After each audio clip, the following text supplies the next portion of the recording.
지난 20세기 인류의 최고의 지성을 꼽으라고 한다면 그것은 알버트 아인슈타인 박사라고 하는데 이 일을 제기하는 사람이 별로 없을 것입니다. 어느 날 아인슈타인이 기차 여행을 떠나게 되었는데 영무원이 와서 차표를 검사하기 시작했습니다. 아인슈타인은 차표를 검사하니까 차표를 찾는데 주머니 여기 보고 가방을 뒤지고, 그러니까 영무원이 와서 아인슈타인 박사인 걸 알아보게 된 거예요. 아이, 박사님, 표 괜찮습니다. 괜찮습니다. 그냥 괜찮습니다. 그런데 이 아인슈타인 박사님이 계속 이 차표를 찾는 거예요. 주머니 뒤지고 가방을 이렇게 하고. 박사님 괜찮다니까요. 그러자 아인슈타인 박사님이 짜증을 내면서 한마디 했어요. 아니, 그게 아니고 내가 차표를 찾아야 내가 어디로 가는지 알 수 있잖아요. 그런 얘기를 했다고 합니다. 이 예화는 빌리 그레이엄 목사님이 선교 집회 때 자주 쓰는 예화로서, 사랑하는 성도 여러분, 여러분은 2018년을 시작하면서 여러분의 인생이 어디로 가고 있는지 알고 지금 출발하고 계세요? 여러분 앞에 원래 어떤 일이 있을지 알고 지금 살아가고 계시는 거예요? 아니면 그냥 살아가는 거예요? 많은 사람들이 그냥 살아가는 거예요. 그냥 열심히 살아가는 그런 일이 얼마나 많이 있는지 모릅니다. 오늘 본문에 보면 신앙생활을 얼마나 열심히 하는지 몰라요. 그러나 우리 하나님 보실 때는 잘못된 길로 열심히 달려가고 있는 그런 한 교회 성도들의 이야기가 오늘 본문에 나오고 있습니다. 이 교회는 요한계시록에 나오는 7교회 가운데 제일 마지막 교회 라오디게아 교회입니다. 다 같이 라오디게아. 여러분, 사도 요한이 그 도미시안 황제의 핍박받아서 반모섬이라고 하는 그 섬에 유배되어 갔습니다. 거기는 주먹보다 더 큰 전갈이 물면 사람을 죽일 수 있는 독이 있는 전갈이 있고, 먹을 것도 없고, 어찌 보면 세상의 모든 환경은 다 닫혀버린 최고의 그런 악조건 속에 들어가게 되었지만, 그는 그 가운데 도리어 하나님 보는 눈이 열려지게 되는, 하늘문이 열려지게 되고, 하나님께서 사도 요한을 통해서 앞으로 일어날 모든 우주 역사에 대한 비전을 보여주시고, 특별히 먼저 소아시아의 7교회에 대한 환상을 그에게 보여주게 된 것입니다. 그 가운데 오늘 마지막으로 나오는 라오디게아 교회는 지금으로 말하면 터키 지역입니다.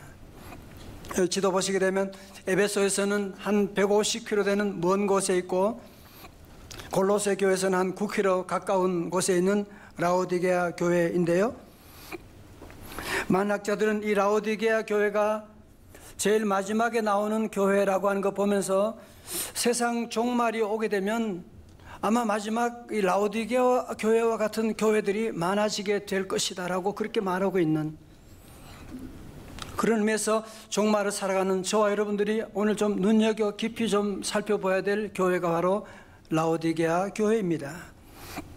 3장 14절에 라오디게아 교회 사자에게 편지하라. 아멘이시여, 충성되고 참된 증인이시여, 하나님의 창조의 근원이신 이가 이르시되, 말씀하고 있는, 오늘 여기서 나오는 부활의 주님을 소개하기를 어떻게 소개합니까? 아멘이시고 충성되고 참된 증인이시고 하나님의 창조의 근본이신이다. 자, 무슨 얘기예요? 지금 라오디게아 교회가 이 부활의 주님의 음성을 듣고 응답하여 다시 돌아오게 되면 창조의 근원 되신 하나님께서 다시 너희들을 새롭게 창조하여 줄 것이다. 그런 말씀이죠. 3장 15절에 내가 네 행위를 아노니 네가 차지도 아니하고 뜨겁지도 아니하도다. 네가 차갑든지 뜨겁든지 하기를 원하노라 말씀합니다. 여러분, 이 라오디게아 교회 가까운 인근에 보면 그 히에라볼리라고 하는 온천이 있습니다. 아주 유명한 온천이 있는데 그 라오디게아까지 온천수를 이제 옮겨오는 수도관을 만들었어요. 한 9km 정도 되는 곳까지 내려오면서 어떻게 되겠어요?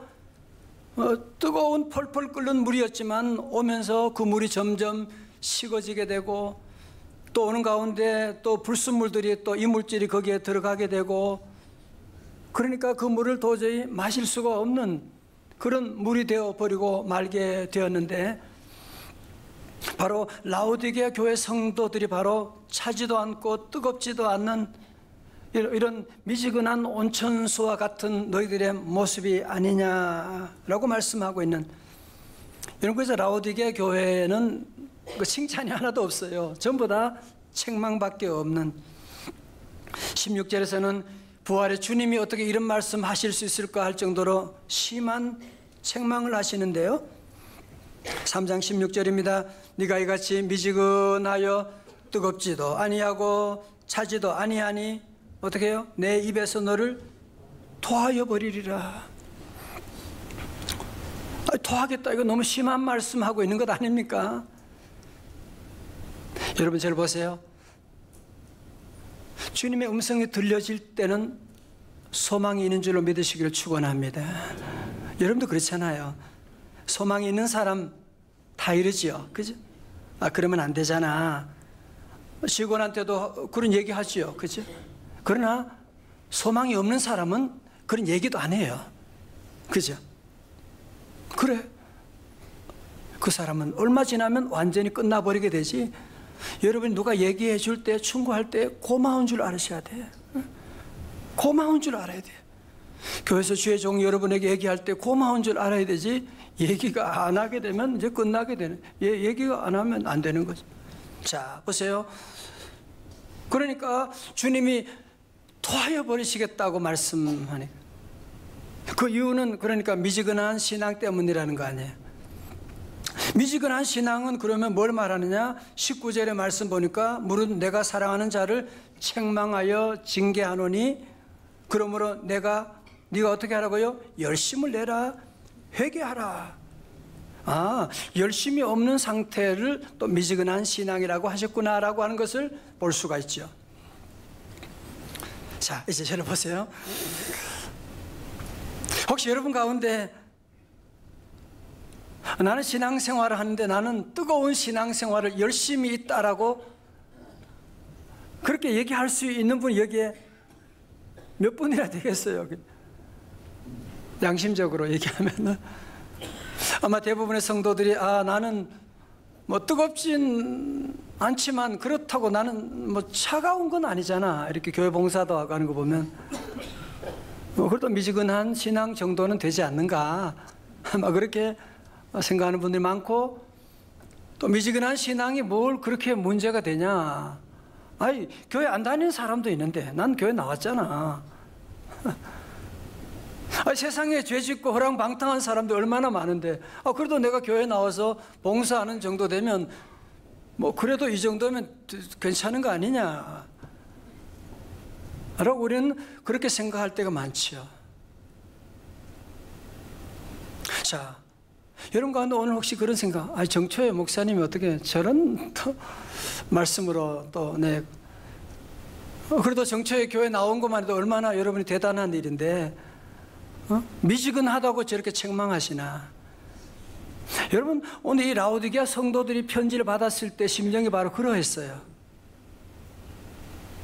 부활의 주님이 어떻게 우리한테 그런 말씀을 하시는가. 왜냐하면 이 라오디게아 성도들은 이 자기에 대한 그 자만, 자기에 대한 만족이 대단했거든요. 얼마나 대단했는지요?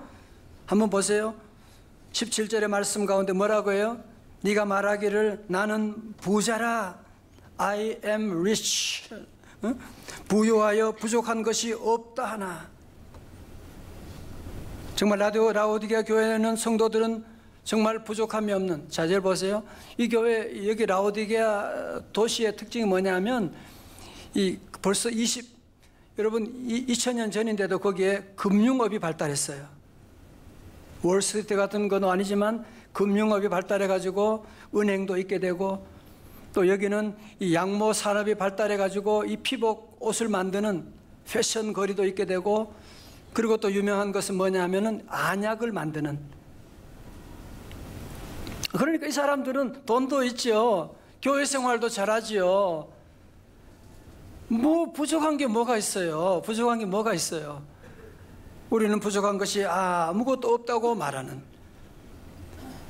그러나 우리 주님께서 영적인 엑스레이를 찍어보게 되는 거지.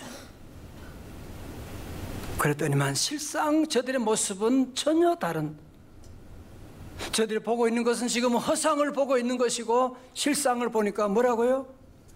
네 곤고한 것과 가련한 것과 가난한 것과 눈먼 것과 벌거벗은 것을 알지 못하는도다.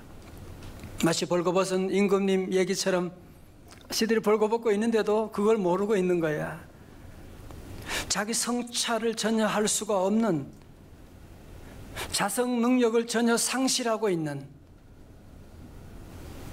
자기가 지금 얼마나 가난하고 얼마나 문제 많은데 그걸 전혀 모르고 있는 그런 상태라는 겁니다. 성도 여러분, 그런 얘기 하지 않습니까? 암이 참 무서운 이유는 뭐냐면, 암이 자각 증세가 없는 경우도 참 많이 있어요. 특별히 간도 그렇고 많은 부분들 보면. 그래서 처음에는 자각 증상이 별로 없고 그러니까 사람들이 잘 몰라요. 그러다 나중에 자각 증상이 나타나면 좀 이상하다고 해서 병원에 가보게 되면 너무 늦게 왔어요. 그래서 제가 아는 어떤 분도 폐암, 젊은 분인데 폐암이다고 해서 서울대 병원에 갔는데 3개월 만에 그냥 그렇게, 젊은 분이 그런 일이 있게 돼서. 여러분, 그래서 원래는 건강검진 기회가 오면 꼭 할 수 있더라. 예? 우리 교회 집사님 가운데도 보면 건강검진 했더니만 일찍이 초기에 발견해서 얼마나 감사한지 몰라요. 그런 얘기를 제가 많이 듣고, 원래 우리 성도들 다 예수 이름으로 강건하시기를 주의 이름으로 축원합니다. 그 라오디게아 교회 성도들은 그전에는 꿈에도 그런 생각 못했어요. 우리는 부유하고 신앙생활 잘하고 우리 교회는 큰 교회고 그랬었는데, 예수님 말씀 들으니까 전혀 다른 모습을 저들이 보게 되는. 여러분, 그래서 예배 주일날은 여러분이 꼭 온 이유가 뭐냐면은 영적인 건강 검진 받는 시간이에요. 말씀 듣는 가운데, 기도하는 가운데 성령님께서 너 그러면 안 되잖아 말씀. 너 참 잘했구나, 잘 참았구나. 응? 그거 성령님이 우리 마음에 감동하시잖아요. 그죠? 함께하고. 자, 18절의 말씀 가운데 예수님은 라오디게아 교회에게 계속 말씀하십니다. 내가 너를 권하노니 내게서 불로 연단한 금을 사서 부유하게 하고 흰옷을 사서 입어 벌거벗은 수치를 보이지 않게 하고 안약을 사서 눈에 발라 보게 하라. 아까 말씀드렸던 그 문제점을 세 가지를 주님은 다 따로 말씀하고 있는 거죠. 너희들이 돈 자랑하고 금 자랑하는데 그거 말고 연단된 믿음의 금 같은 믿음을 가지게 되고, 너희들이 좋은 옷 자랑하고 있는데 그런 옷 말고 거룩한 옷을 입고, 너희들이 안약 자랑하는데 그런 안약 말고 이제는 성령의 통찰력을 가지라고 주님께서 말씀하시면서 2절에서 뭐라고 해요? 사라고 하는 단어가 3번 나와요. 내게로부터 사라는 거예요. Buy from me. 이 모든 것은 예수님 안에서 해결되는 줄로 믿습니다. 자, 19절의 말씀 가운데 물은 내가 사랑하는 자를 책망하여 징계하노니 그러므로 네가 어떻게 하라고요? 열심을 내라, 회개하라. 자, 이제 앞을 보세요. 이제 중요한 말씀을 들어갑니다. 라오디게아 교회 성도들 미지근한 신앙이었구나.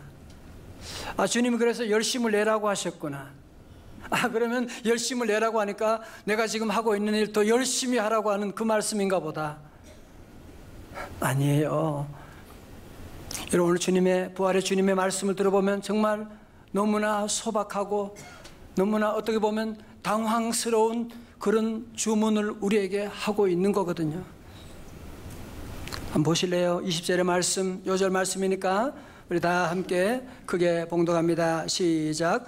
볼지어다 내가 문 밖에 서서 두드리노니 누구든지 내 음성을 듣고 문을 열면 내가 그에게로 들어가 그와 더불어 먹고 그는 나와 더불어 먹으리라. 아멘. 여러분, 어느 집에 아들이 가출을 했어요. 부모님 돈을 훔쳐가지고 가출을 하고 밖에 나갔지만 얼마나 살겠어요. 한 몇 개월 지나면서 돈도 다 떨어지게 되고 어느 집구석에 친구 집에 들어가서 거기에 들어있는 부모님이 그 소식을 들은 거예요. 어떻게 하겠어요? 어머님이 맛있는 음식과 불고기 싸가지고 그 아들 집에 가게 된 거예요. 가서 문을 두드리는 거예요. 아들이 안 열어줘. 엄마 왔는데. 문을 두드리는 거야. 아니, 지금 내가 너 위해서 맛있는 음식 가지고 왔는데. 사랑하는 성도 여러분, 2018년 우리 주님께서 열심을 내라. 주님 우리에게 원하시는 건 뭐냐? 내가 너에게로 들어가서 너 나와 함께 밥 먹고 함께 얘기하고 나와 서로 교제하고 사랑 나누면서 함께 좀 잘 지내보자고 주님이 우리에게 말씀하고 있는 거예요. 너 왜 그렇게 분주하게 돌아다니니? 너 왜 그렇게 울고 다니니? 내가 너를 도와줄게. 내가 너의 집에 들어가서 함께 밥 먹고 내가 도와줄 텐데 왜 너는 문을 꼭 닫아놓고 왜 혼자 울고 있느냐고 낙심하고 있느냐고 주님이 우리에게 말씀하고 있는 거예요. 오늘 주님 말씀을 두 가지로 정리해 본다면, 첫 번째로 우리 주님은 누구든지 내 음성을 듣고 문을 열면 내가 그에게로 들어가. 성도 여러분, 열심을 내라고 해서 주님이 우리에게 뭐 대단한 거 요구하는 줄 알았는데 우리 주님의 말씀은 뭐예요? 내가 너희 집에 들어가고 싶다는 거예요. 내가 너희 인생에 내가 너를 도와주고 싶다는 거예요. 내가 너와 함께하고 싶다는 거예요. 내가 너 회사를 내가 좀 들어가고 싶다고 하는 거예요, 지금. 그래서 주님이 문을 두드리고 계신데 우리는 주님 없이도 나는 잘할 수 있다고 생각하고 자꾸 문을 닫아 걸고 집에도 문을 닫아 걸고 혼자 염려하고 걱정할 때가 얼마나 많이 있습니까? 제가 여러분의 집에 신방 가면 문을 활짝 열어준 것처럼 여러분은 우리 주님을 찾아 어디로 갈 것도 모든 세상의 종교들은 내 노력으로 주님 찾아가 신을 찾아가는 거잖아요. 우리 기독교는 주님이 이 땅에 2000년 전에 인간의 몸을 입으시고 이 땅에 오시고 성령님을 보내주셔서 여러분이 할 일은 다른 거 없어요. 우리 마음의 문을 열고 내가 비록 누추하지만 마구간 같지만 주님 내 마음에 오시옵소서. 주님이 우리 문을 두들 때 문을 열면 내가 그에게로 들어간다고 말씀해 주셨거든요. 혹시 여러분 가운데 그런데 나는 예수님 영접하고 벌써 집사가 됐는데 자꾸 믿음 생활하면서 내 마음의 열정이 언제부턴가 사라지고 교회 나오는 것도 의무감에 억지로 나올 때가 참 많이 있는 이렇게 미지근한 신앙이 돼버렸네요. 그런 분이 계실지 몰라요. 여러분 왜 그런지 가르쳐 드릴까요? 여러분 여기에 뜨거운 물을 받아왔어요. 더 이상 물을 끓이지 않고 그냥 여기에 물을 놔뒀어요. 1시간 지나면 어떻게 될까요? 물이 식어지는 거예요. 미지근해지게 되는 거예요. 여러분 아무리 신목사 신학을 20년 공부하고 목회를 30년 했다고 해도 하나님 말씀 듣지 아니하고 기도하지 아니하면 저도 한 주만 지나면 믿음이 식어지게 됩니다. 여러분이 어느 날 산에 가서 산기도하고 성령의 불을 받았다고 해도 여러분이 한 주간만 기도 생활, 말씀 생활을 놓치게 되면 차가워져 있는 아니 내가 어떻게 이렇게까지 될 수가 있지라고 하는 깜짝 놀라는 여러분의 모습을 볼 때가 있을 거예요. 그래서 오늘 우리 주님은 우리에게 말씀하고 계시는 겁니다. 열심을 내서 우리가 할 일이 뭐냐? 둘째로 나와 더불어 먹고 너는 나와 더불어 먹으리라. 함께 같이 밥 먹자, 그 말씀하고 있는. 오늘 그래서 말씀의 제목을 함께 밥 먹고 교제하자, 그런 제목으로 말씀을 세웠습니다. 저희 어머님은 미국에서 오래전에 돌아가셨는데, 돌아가실 때 몸이 많이 아프셨어요. 알츠하이머, 파킨슨 병도 있으시고. 미국에서도 저희들 어머님을 끝까지 모셔드리고, 근데 어머님 몸이 안 좋으시면서도 늘 제게, 우리 가족들에게 하는 말씀이 한 가지 있어요. 밥 먹었나? 물어보면 밥 먹어라. 늘 밥 먹었나 물어보시고, 그리고 끝까지 늘 기도하시면서 늘 고요히 조용하게 주일 아침에 하나님 부름 받으셨는데, 여러분 부모님들의 관심이 그거잖아요. 우리 자녀들 밥을 잘 먹어야 되거든요. 요즘 우리 아이들 건강에 여러 가지 적신 오고 하는 이유 중 하나가, 전문가들은 그 얘기 하더라고요. 밥을 안 먹고 간식을 많이 먹어서 그렇대잖아요. 쌀밥을 먹고 밥을 먹어야 되는데 밥은 안 먹고 자꾸 간식만 먹으니까, 치킨만 먹고 그러니까 우리 온몸의 구조가 지금 뒤틀려지게 되는. 사랑하는 성도 여러분, 우리 주님께서 원하시는 건 뭐냐? 2018년에 여러분 모두가 다른 것 아니에요.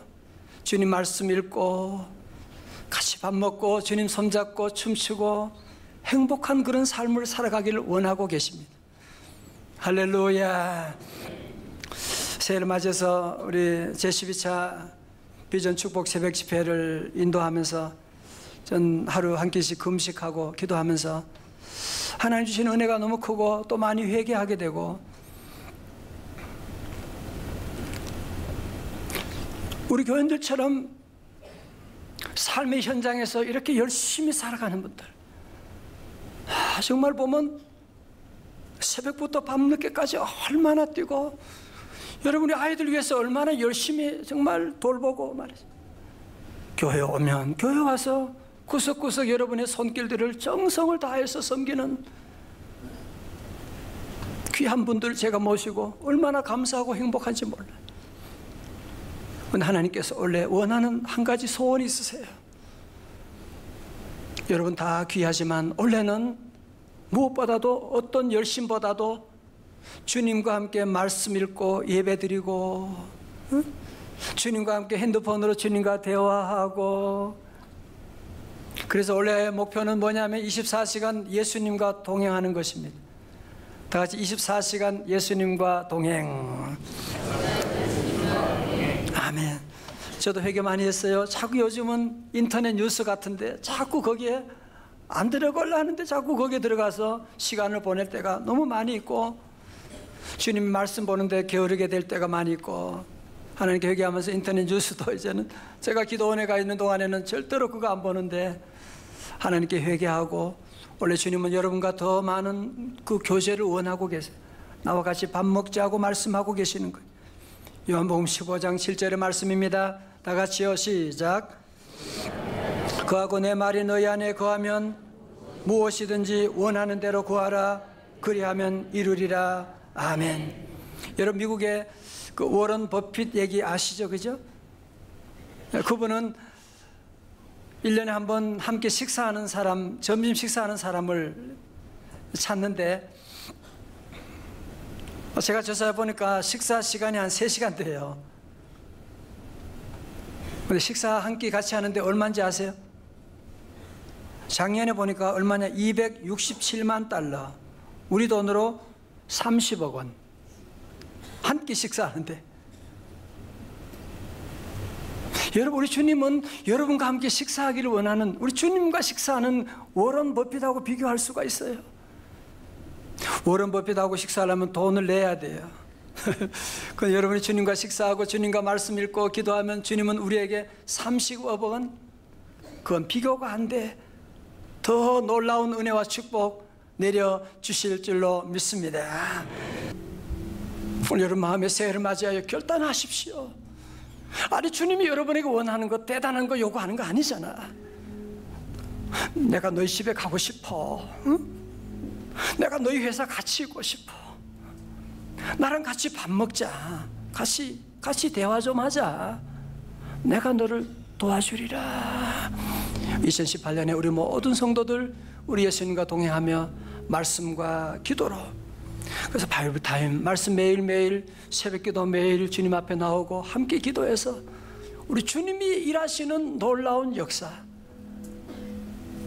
다 경험할 수 있기를 주님의 이름으로 축원합니다. 축원합니다.